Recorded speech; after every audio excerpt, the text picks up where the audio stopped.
Hello, my name is Tom, And I'm Josh. and this is the BlockCast. We're Lego fans. Click. Welcome, everyone, to another episode of the world famous BlockCast podcast with, me, Josh, doing things, talking about Lego. And today's episode is Sad. about what? It's sad. Why is it sad?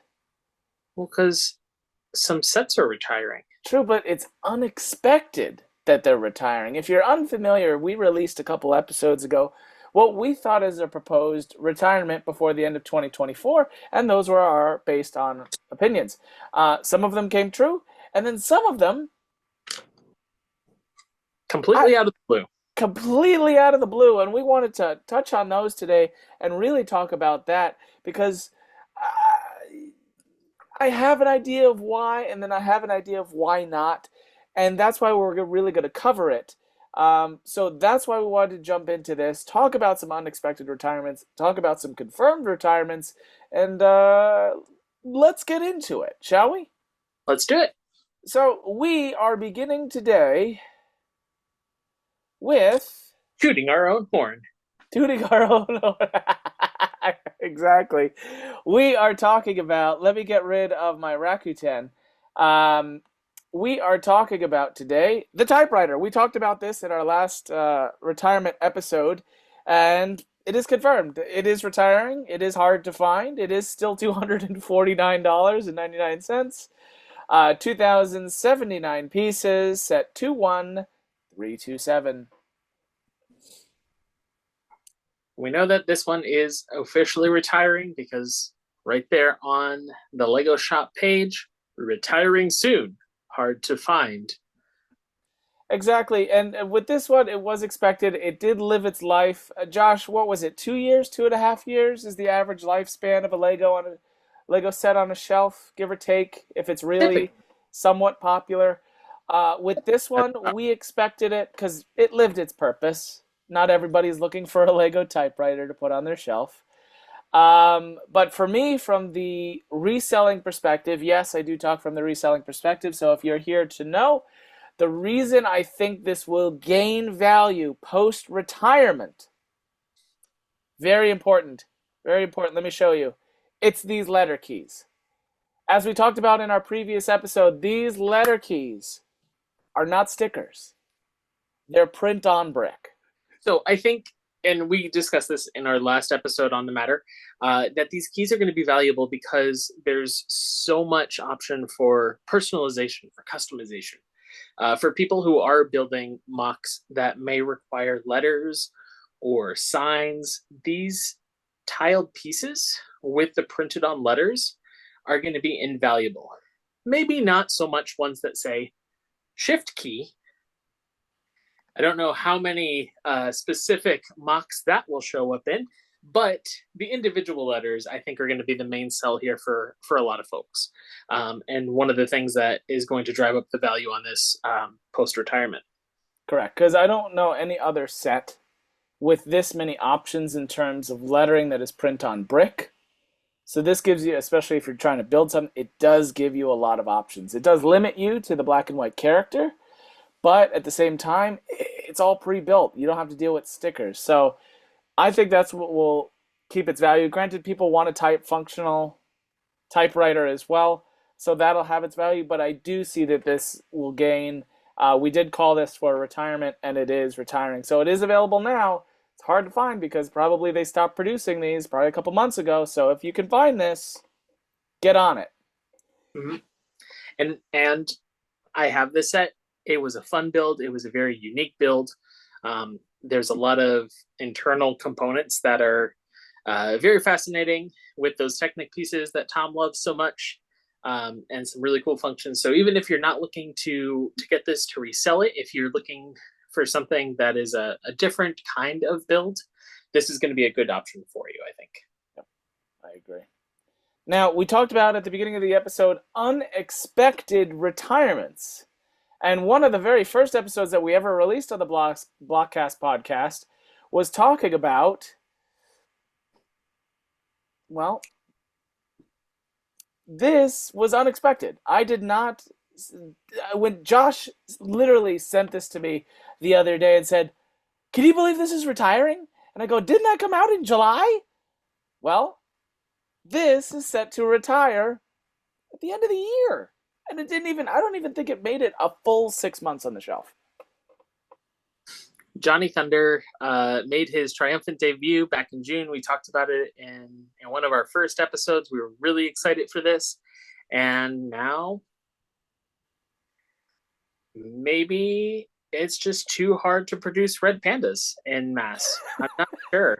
Maybe they've run out. Maybe they're going extinct. But I know that if you want your own little red panda, the time is short. And fortunately, this set is not very expensive. At just $10.99, it's an easy one to pick up if you're able to find it. I did find it. Tom says I should not open this box, but don't open the box.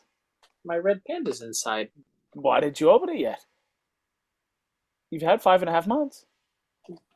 Well, I was saving it for the opportune time to build it. Are you going to go in the jungle anytime soon? I might. Well, then you should open it then. All right, so here's my perspective. It's the idea that, based on mostly our generation, is that we love nostalgia, right? For me, when I saw him, I go, instant connection.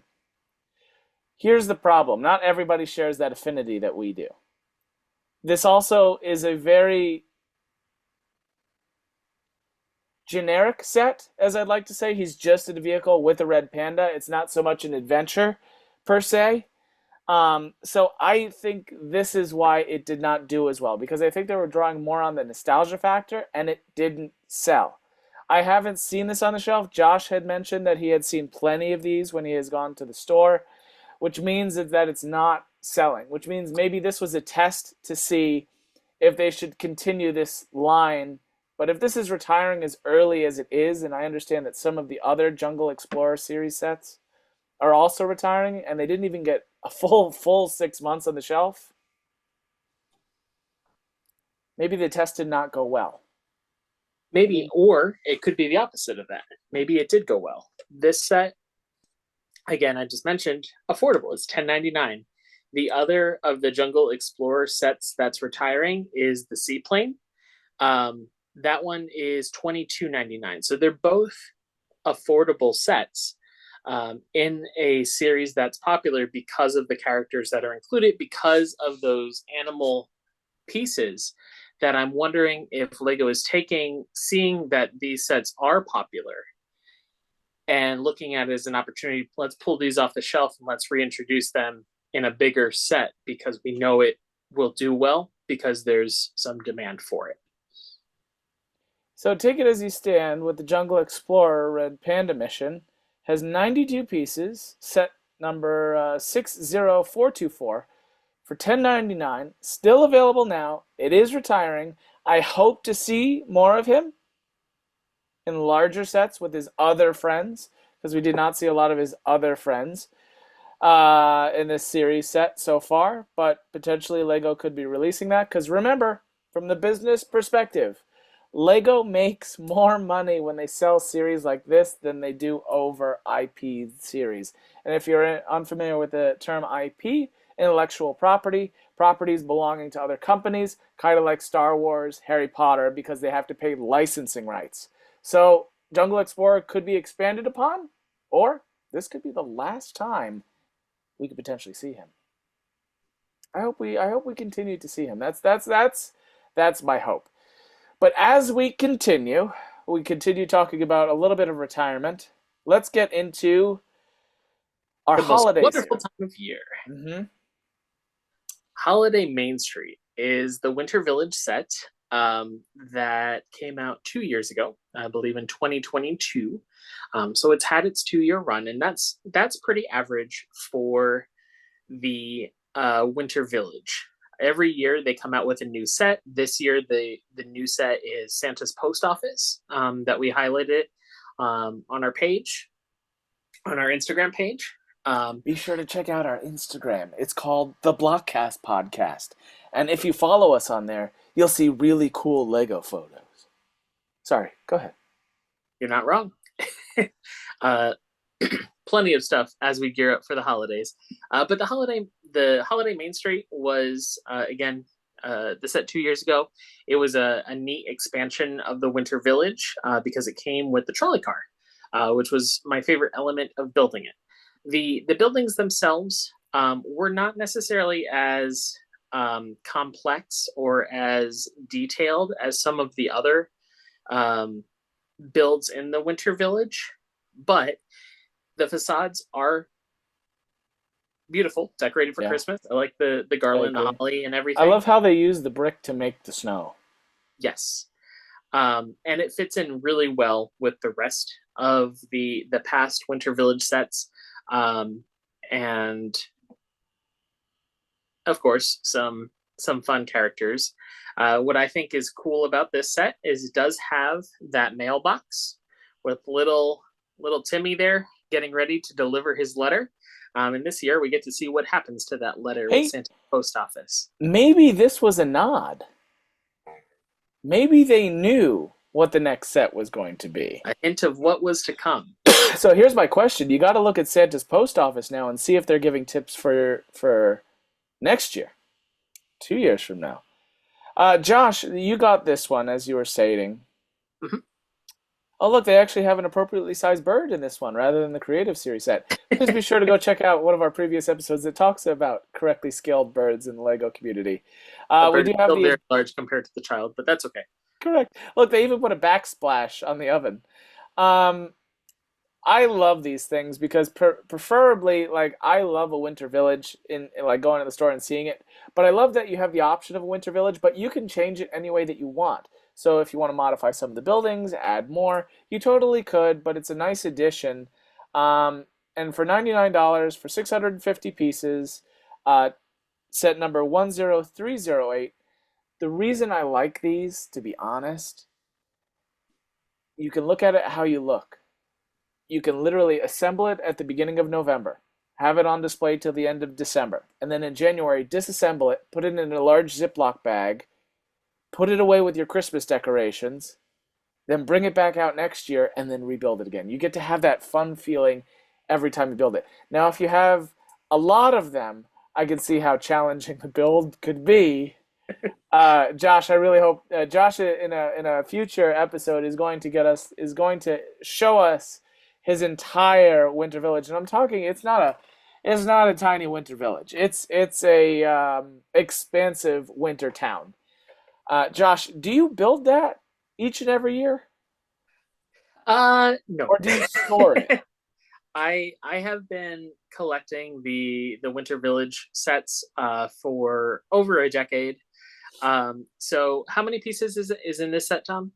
This is about six. No, I apologize. Let me correct myself. It's about 1,514 pieces. You get 650 insider points for this one. So if we assume that the Winter Village has maintained that piece count over the last however many years I've been collecting, that's a lot of building to be done before the holidays. So I do keep most of the structures built. I'll talk in the next episode about how I go about handling that. But every year that I construct my village, everything's a little bit different. I don't put them in the same configuration. Sometimes I will change up some of the town decorative pieces, like this little Main Street fence thing. I might reconfigure that, use the pieces elsewhere to expand a different scene or something like that. Um, How many people live in your town? there's a lot. How many would you say? We haven't had a census in in a couple of years, so I think only Santa has the full list of residents. And whether they're naughty or nice, do you then throw them to the Craggle? Yeah, you bet. Oh, that's horrendous. I apologize for those poor mini figures. So be sure to check out Holiday Main Street. Get it while you can. Usually these hang around for a little while. Like, yes, they are in retirement. Yes, it might be harder to find, but this is you could probably find this faster than you'd be able to find the Typewriter. Just because with the holidays they usually produce a good amount of them and they stick around for a little while. The next set we are going to talk about is a mixed set. This is Wolverine's Adamantium Claws. It is $69.99 for 596 pieces. It is a bust of Wolverine's fist with the claws coming out of it. The reason we wanted to talk about this, one, it lived its shelf life, right? It was out, I believe, for 2 years, since the beginning of 2023, or roughly close to the beginning of 2023. It'll end at the beginning of 2025. But the weird thing, the reason I wanted to highlight this one is with the popularity of Deadpool and Wolverine, why they're not leaving it on shelves just a little bit longer. It's just about to come out in October to Disney Plus on streaming. It's still in theaters, and it was the highest grossing movie of the summer. And it's the fifth highest grossing movie of the Marvel Cinematic Universe. So I find this a little bit weird with the growth of what will become the X-Men. By pulling Wolverine's adamantium claws out, but are they going to improve them? What are we going to see? Maybe we'll see a bust of Wolverine. I don't know. Josh, thoughts? I do think it's a little odd as well, considering that other of the Marvel bust line. That sounds dirty. Have continued to be offered for sale, have not retired. Like Star-Lord's helmet was forever long. Right, and some of the other ones as well, that are sticking around, and I don't necessarily know that it has anything to do necessarily with popularity. I am curious if there is some other plans, perhaps, or some reason that this. I mean, it's labeled as X-Men '97, specifically so from the Disney Plus animated TV show. Which, if you haven't seen it, it was very good. It did give me that 90s nostalgia I was looking for. But I wonder if they are perhaps wanting to differentiate between this and the MCU live action Wolverine now that he has become so popular with Deadpool and Wolverine. I'm not sure. It's an odd choice. Um, it's not a set that I was particularly keen on upon its release. I think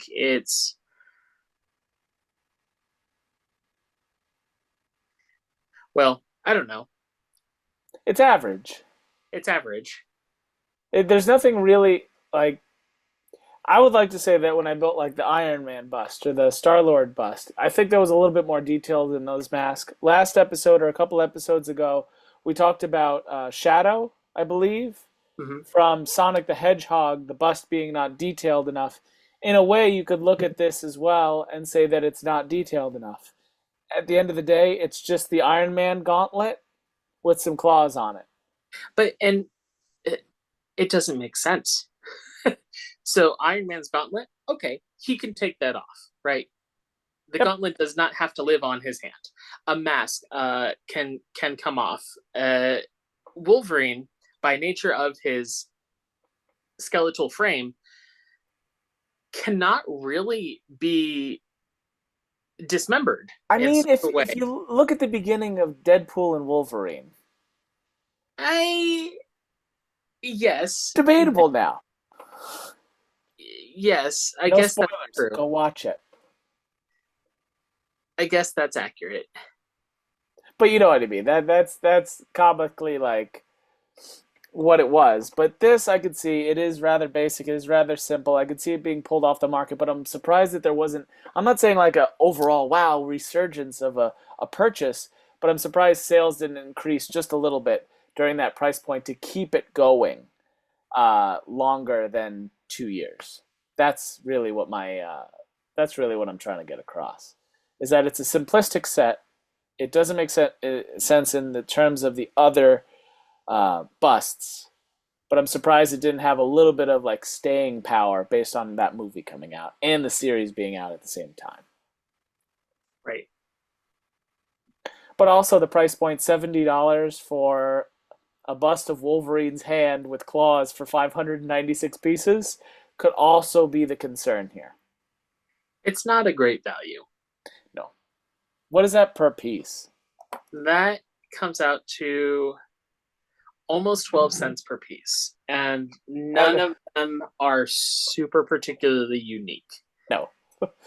So that is probably where we're going to leave Wolverine's adamantium claws. Am I okay that it's retiring? Yeah. Am I surprised that it's retiring? Kinda. I mean, if the movies didn't come out, sure. But since the movies came out, I'm surprised they're not leaving it just a little bit longer to sell through what they have in terms of their inventory. But granted, that's what retirement does to it. So, Josh, would you buy before retirement, or are you going to leave it on the shelf? In a unique answer from me, I am going to leave this one on the shelf. But I know one that you couldn't leave on the shelf. Josh, did you leave this one on the shelf? No, this one has been on my shelf for quite some time. And of the sets that we're highlighting, the Mos Eisley Cantina is our longest tenured set that is finally seeing retirement. Its own binary sunset. For those listening at home, as Josh said, it's the Mos Eisley Cantina. We're looking at 75290. It comes with 3,187 pieces and came out in 2020. From what I understood from when this came out, this was highly sought after, correct? Yes. It was a set very difficult to obtain. Maybe not so much for the structure itself, but for the 21 minifigs that are included in the set. That's incredible. Look at, there's so many of them. If I remember the stories, especially with social media, is that you could not find this set. Like, it was like nowhere to be found. Also, a lot of resellers, secondhand market, like this because of what Josh said with all the minifigs. It's the idea that you could sell probably all the minifigs, minus even the set, for more than what you paid for it for $400. There's a handful of exclusive figures that you can't see and very likely will not see in any other Star Wars sets that will make this one, well, did make this one a big hit for collectors. This is great. And it even unfolds. Why is he on the floor? He got knocked down by Panda Baba. Oh, yeah. See, Obi-Wan's there to chop his hand off. Who shot first, Josh? Well, it's very clear from this particular image that the holes in the wall suggest that Han shot first. Han shot first, okay. And what is the value per piece on it? Look at how they even detailed the mask. That's good. The value per piece, not great. We are looking at over 12 cents per piece. But it's the minifigs. I think it's, yeah, what you were saying. But if you do consider that an average minifig, not an exclusive one or anything like that, goes for about $5 or so. Give or take. With 21, we're looking at over $100 in value of just minifigs alone in this set. Look at that. It takes up your whole coffee table. That's incredible. The only thing about this, don't get me wrong, it is quite of a large set. It is $400, but from the reselling perspective, based on the minifigures alone, this set will gain. This set will gain all day. If you're looking to add this to your collection before the resellers do, good luck. If they haven't already grabbed this because they've announced retirement, if you find it, post it on socials. If you can find it on like a return website where the box is crushed, you should buy the crushed box. Because it's the idea that people are going to buy this to part it out, and they're going to part it out for the minifigs, and they could probably, like, there's no unique pieces in this set that can make it valuable minus, really, it's all simplistic stuff, except for the dome features, maybe. Those are a little bit different. The coloring is a little bit. The coloring is standard, really. You can find the coloring, but it's really the minifigures that sell this set, to be honest, in the secondary market. So if you wanted to add this to your collection, get on it because this is probably the one that's probably going to gain the most value the quickest. Because that minifigure market, for not just minifigure market in general, but the Star Wars minifigure market. If you are watching this and get on it. Get on it And now. and also, we have talked before about the continuation of sets coming out and refiguring and that sort of thing. We highlighted in our previous episode, Jabba's Sail Barge is the new Star Wars Ultimate Collector Series set for this year. Also set on Tatooine, also comes with a large roster of minifigs. So it makes sense. Not so much an unexpected retirement. This one has lived a long, long life. That it does now have a comparable, again, in terms of color, in terms of location. Obviously, it's set on Tatooine. Different movies. That's okay. We're not going to get into the nitty gritty there. But it has a worthy successor.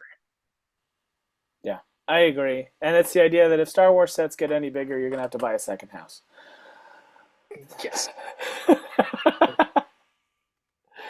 So with that, today we covered some of the unexpected and expected sets that are set to retire in 2024. You want to stay with us because we're constantly watching to see what is retiring. We'll tell you what the values could potentially be. You got to look at those gains. You got to understand the market. You got to understand the business. And hopefully we provide that to you in everything that we do. And we enjoy just talking about Lego back and forth. The best part about this is Josh and I do not agree on every set. And I enjoy the other perspective, especially with the Jungle Explorer ATV today. He did open up my eyes that potentially it's taking market share that a better set could come in, replace, and they know they can sell it because this sold so well. But with that, Josh, tell them what they need to do. It's very important. Listen to Josh. He has great words of advice. Like, subscribe, comment, listen, tell a friend. As you're sitting around your holiday table, talk about the BlockCast. Share with your out-of-town relatives. Set it up on your grandma's phone who doesn't know how to access the YouTube. But the most important thing is be sure to lock it into that 90-inch television in your extended family's living room.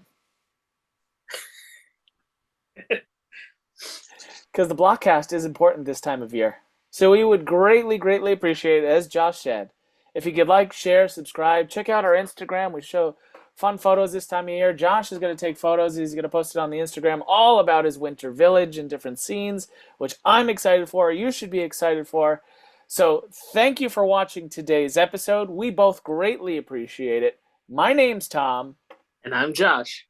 And you have been watching the BlockCast, where Lego fans click. Bye, everybody. Bye.